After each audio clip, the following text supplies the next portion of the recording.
Olumoh, thank you very much for joining us. What is the financial impact of the budget on key sectors such as transportation, health and education in Lagos, and how do these allocations compare with previous budgets in terms of growth and contraction?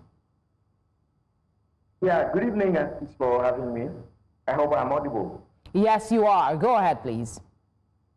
Yeah, thanks for that question. I mean, we have not seen the complete breakdown, of the budget, but from the summary figures or the aggregates, we can see that, Lagos continues to be that poster child for how a subnational should run with regards to, its ambition, with regards to the expenditure size of the budget, the revenue estimates, and how well it's driving, investments in very critical sectors of the economy.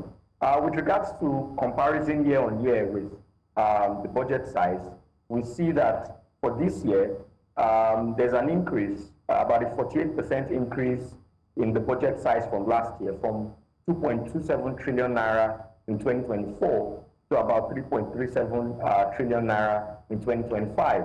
And if you look at the disaggregation of that budget along the lines of recurrent and capital, you also see that with the 2025 budget, there's a minute increase in terms of the size. So you have the capex taking about 61% of the budget, and the recurrent taking about 38.55% of the budget, as the case may be. But we would like to see the breakdowns with regards to which sectors get a chunk of the budget. If we look at the trends from the 2024 budget, critical social sectors like health, education, social protection, especially in a year where citizens are facing the brunt of the two major economic reforms, you would expect that a lot more resources will go to those sectors. So for the 2024 fiscal year, the health budget was around 7%, the education budget also around 7%, but social protection really low at 3%. If you consider the fact that the poorest of the poor or the most vulnerable have been the hard hittest, with regards to these two, the two twin policy reforms that this administration took on, then you would expect that, more resources of the state would be geared towards that sector to provide, a cushioning effect for the most vulnerable amongst us. Given the amount that we have, what are the expected trends in Lagos State's internally generated revenue over the next fiscal year, and how realistic are these projections based on historical data? So if you look at the budget performance for 2023, rather as well, Lagos was able to implement about 88% of its budget. If you look at also the implementation report for the first 3 quarters of the year, you have it at almost 60% of the budget. So I believe by the time you add the fourth quarter, it will take it to almost at 80 or 85% as the case may be, which puts it at a fairly credible budget level as the case may be. Then if you look at the disaggregation of the revenue components, I mean, year in, year out, you've had Lagos, had about 67 to 70% of their IGR contribute to total revenue. I mean, which demonstrates the less reliance on fact transfers for the bulk of their revenues, and doesn't make them as susceptible to external shocks as other states that rely on fact transfers for the bulk of their revenues, as the case may be. And so we continue to see that trend increase with regards to how Lagos State has been able to mobilize revenues internally.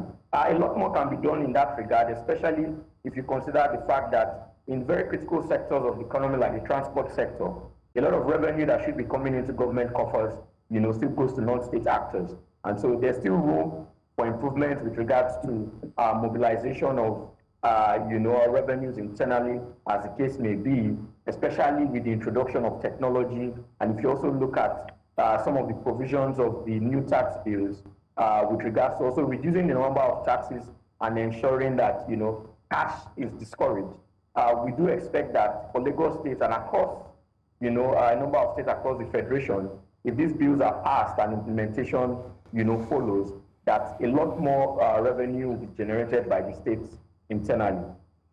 How will the proposed allocation of the budget to infrastructure projects and development initiatives improve Lagos' economic performance, and what key performance indicators should be tracked to measure success? Yeah, so for the transport sector again, because we see that that's one sector, that there still remains a lot of challenges, especially with the gridlocks, with the movement of goods and services across the entire state, and movement maybe from the ports, to other parts of the country.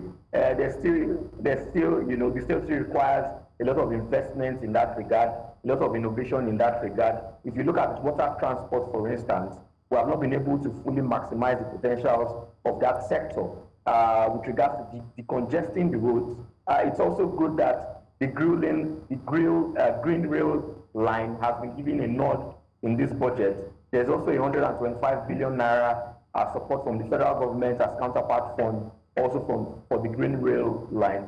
We do expect that this will open more arteries, will decongest the road, but we expect that with the state of the roads, across different cities across the state, that the state government will also invest a lot in rehabilitating those roads and ensuring that the contractors who do, get the contract to construct these roads, do so in a sustainable way, so that when the rains come, we do not go back, the roads do not go back to their former state, and and cause gridlocks across the state as usually is the practice. So there's a lot of room for investments in that sector. If you also look at the ease of doing business index, and you look at power is also a very critical driver, of economic growth. We do expect that with the amendment of the Constitution, that has given more powers to the states to be able to generate electricity, that Lagos State would invest, in clusters to be able to provide electricity for clusters to, improve productivity in certain sectors of the economy. We also do hope that for sectors like the creative economy and arts, Lagos is almost like the epicenter for, the creative arts, in the country, and we do expect that the state will continue to invest in those sectors so that it can, maximize the gains of those sectors in the 2025 fiscal year. I wish you had more time in your bunk. Thank you very much for speaking with us. Yeah, thanks for having me, and have a lovely evening.